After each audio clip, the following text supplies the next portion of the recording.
What I'd like you to do is, who's good at imagining getting pictures in their minds? Just have a show of hands. Okay, I've just spent the last 2 weeks in Sardinia, near Italy, with my 4 daughters and my wife. And on this particular day, it was about 11 o'clock in the morning, and if you can get this picture in your mind, big mountain backdrop here, running down to the sea, beautiful sandy beach, yellow umbrellas with yellow sunshades and beautiful beds, all lined up near the beach. It's really, really quiet, just the tinkling sound of the yachts on the beach. And my wife is reading a Kindle, the kids are all around me, and this is paradise. And I think maybe I could just check my emails. And my wife might not notice. And there's lots of other people around us on the sunbeds, and they're all reading their Kindles. I think they're reading 50 Shades of Grey. And I slip my hand down and take my iPhone out. And I look at my emails, and I scroll down, and there's one from Vital Smarts. And I open it, it's from Darren. It's the Reach Agenda. So, very nice, very nice. Geez, I'm following Joseph. My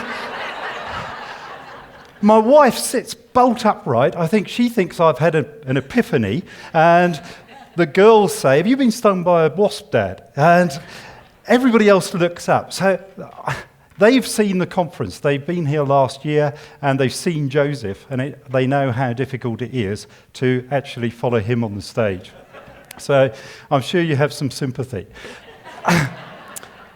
I'm going to talk to you about crucial conversations overseas, and that seems a pretty bland title. Actually, this should be pretty exciting, because what it should be called is Back from the Brink. How many of you have heard of Old Mutual? That's not surprising. With a name like Old and Mutual, probably a lot of you haven't heard of them. What I'm going to talk to you about is how 30 people almost took the whole company down. And what I want you to promise me is that you think about your own organization, you think about yourselves, and you think about your team, and say, what could happen in our organization that could equal the gravity of what almost happened in Old Mutual? This is Old Mutual head office on the banks of the Thames. Any of you that watched the Queen's Jubilee River Pageant would have seen it go past here. So that's St Paul's Cathedral in the background. So it's a beautiful, beautiful building. Now, the origins of Old Mutual are in South Africa, and they've been running there for about 160 odd years. So they're part of the culture of South Africa, and I'm sure our colleagues from South Africa, wherever they are, give us a wave, will know Old Mutual well. Oops.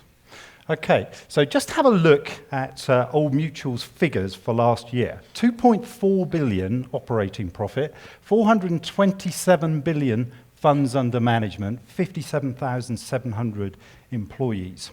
Okay, so that's quite a big company.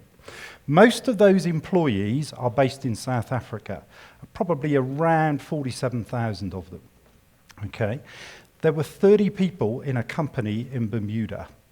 Almost all of this disappeared 2 years ago. They took the company to the very edge and almost cost them £1.5 billion.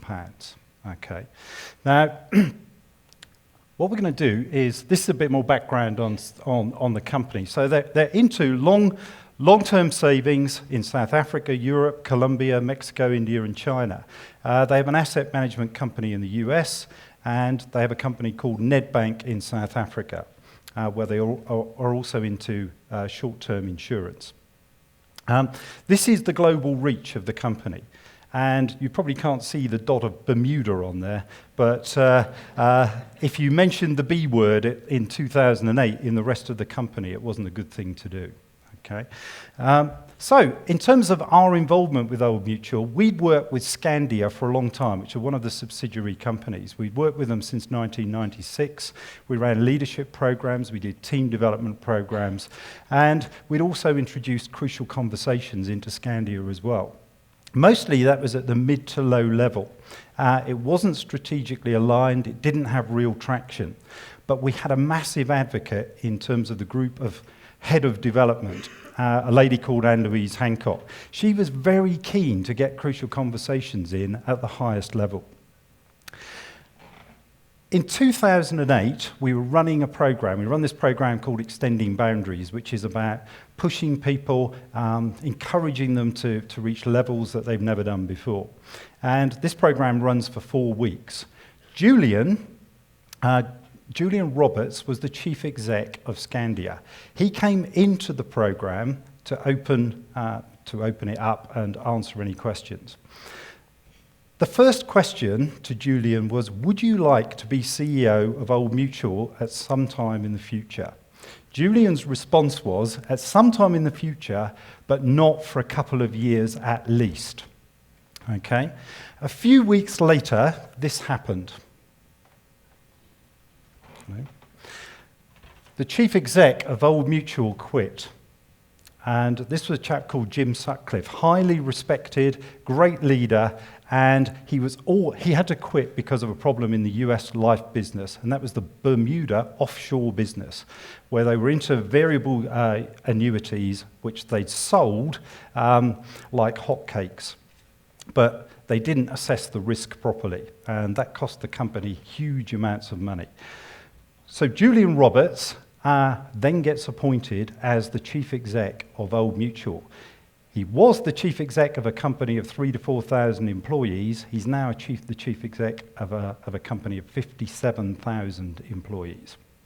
And he's been given a poison chalice because the share price is down at 39p, and today it's 166. So he's managed to achieve a massive, massive turnaround.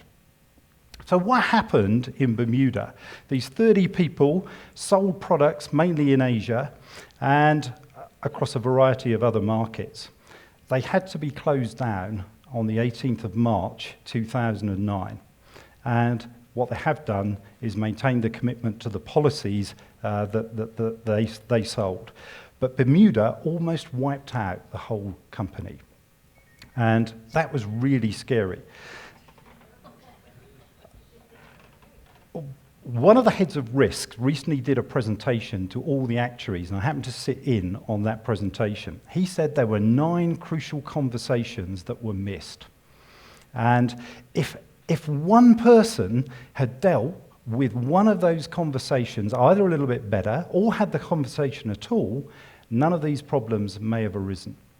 And those conversations should have arisen at the time the products were being designed, at the time they started selling like hotcakes and way exceeded any business plan, because that should have alerted some people to think, wow, there's something going wrong here. A small bit player is generating this amount of revenue.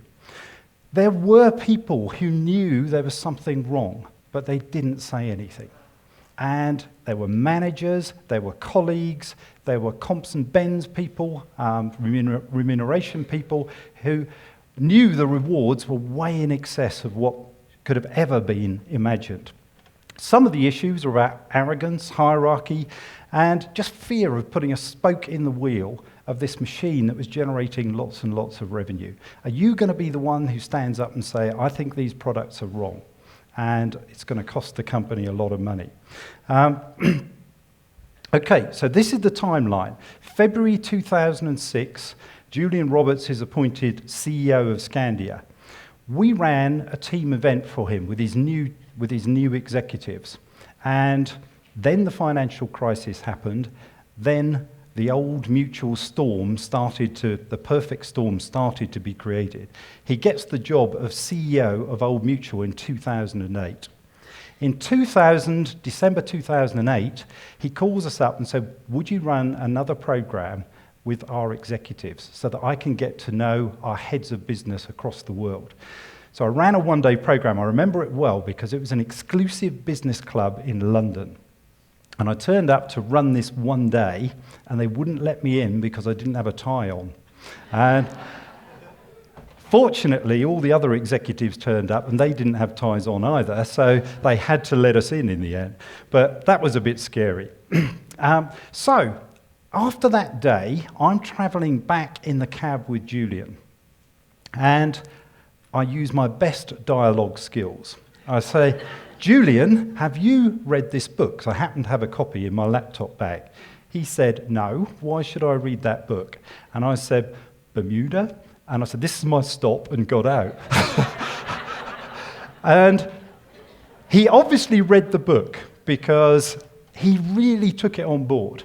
And a little while ago, I was sitting in the reception area just outside his office, and he came out to me, and I had my back to his office, so I didn't see him coming. And he said, Grahame, tapped me on the shoulder. He said, I'm so glad I learnt those skills. I just wish I'd have learnt them when I was 19 or 20. And he said it would have made a world of difference, because he was possibly one of the ones that should have had the conversation about Bermuda. And I knew that that was going to be his pain. You imagine coming into this business, you're now going to be running a 57,000 person business, and what's the worst thing that could possibly happen to you? Another Bermuda. So what he had to do was think of ways of changing people's behavior. Now that I've been doing the research for this presentation, I've looked up other companies. There were 5 other companies, bigger ones than Old Mutual, who had similar issues to Old Mutual and lost more money. So what I wonder is, what have they done? Have they focused on processes, or have they focused on behaviours since they lost that amount of money? And so I guess if there's anybody out there that likes to do this research, you could generate yourself some business by talking to them about this particular issue. Now, one of the really exciting things about Old Mutual, they did look at all the processes, and since that happened, they have had a rigorous approach to risk and compliance and making sure that this can't happen again. But the really exciting thing is that they devoted an equal amount of effort to changing the behaviours of the people in Old Mutual. Soon after, in 2009, all 70 of the top leaders across the business got together and came up with these leadership actions. And these are fantastic. They are really, really good, and I think they could apply in any business. Aim high and take your team with you. Customer first, they're the reason we're here. Treat the business like it's your own. The next one is directly linked to crucial conversations. Need to listen carefully and talk honestly.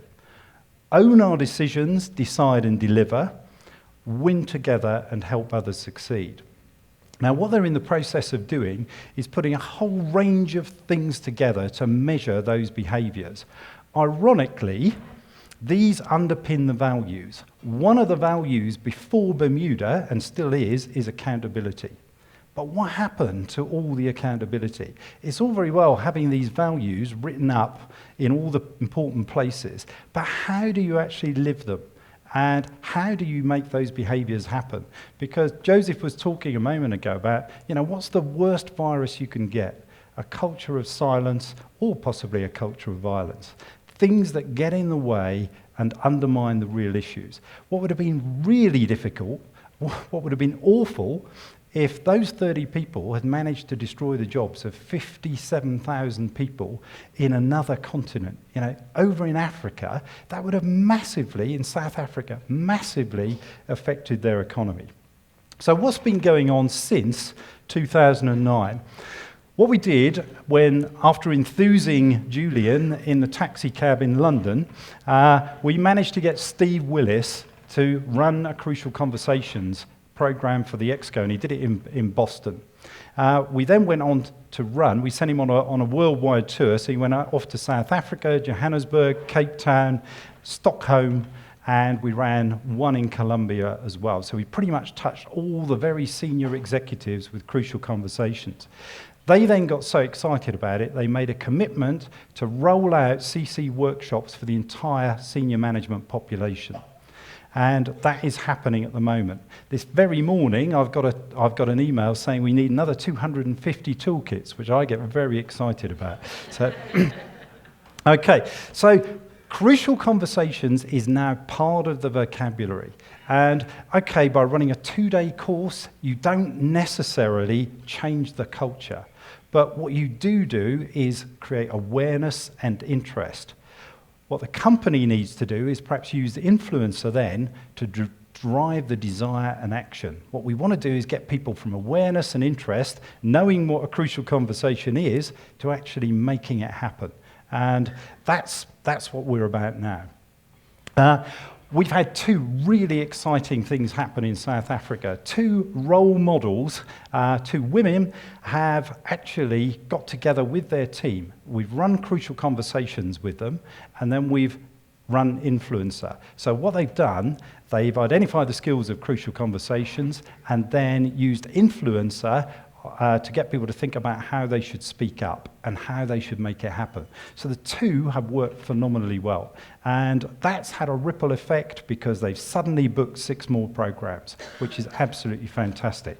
The group HR director, based in London, has now gone on the intranet with a video saying how important crucial conversations are. I haven't seen it yet, but somebody texted me the other day and said, this is fantastic. So all of these things are happening. The other thing that we've done is used influencer on this leadership program. One of the auditors who attended the Extending Boundaries program put together an influence strategy to change the behavior of auditors across the business. He wanted to change them from policemen to facilitators. And he's now presented that strategy to the Exco, and they've agreed it. So that what they're looking at is changing the behavior of all of these auditors across the business so that we can have real discussions if anything is likely to put the business in jeopardy in future. So all of those things are really exciting. So I think what I'd like you to do is just turn to the person next to you and think about what are the implications of the old mutual experience on your business. Can you identify any areas where your business is vulnerable, where people are not picking up on crucial conversations that they should be? This one is just money. Okay, it's a few $1 billion.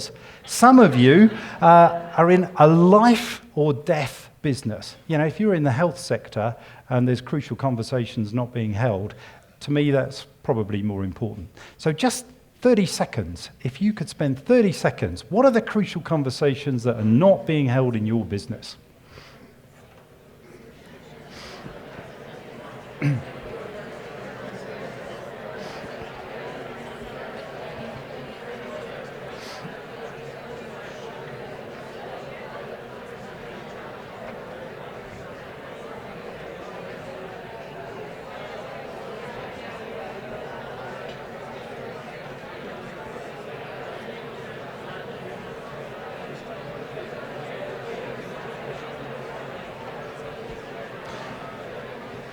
Okay, you could probably carry on all morning.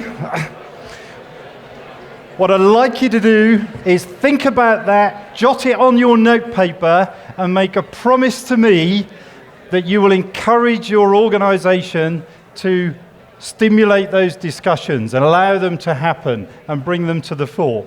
So thank you for listening, and hopefully we'll see you again next year. Thank you.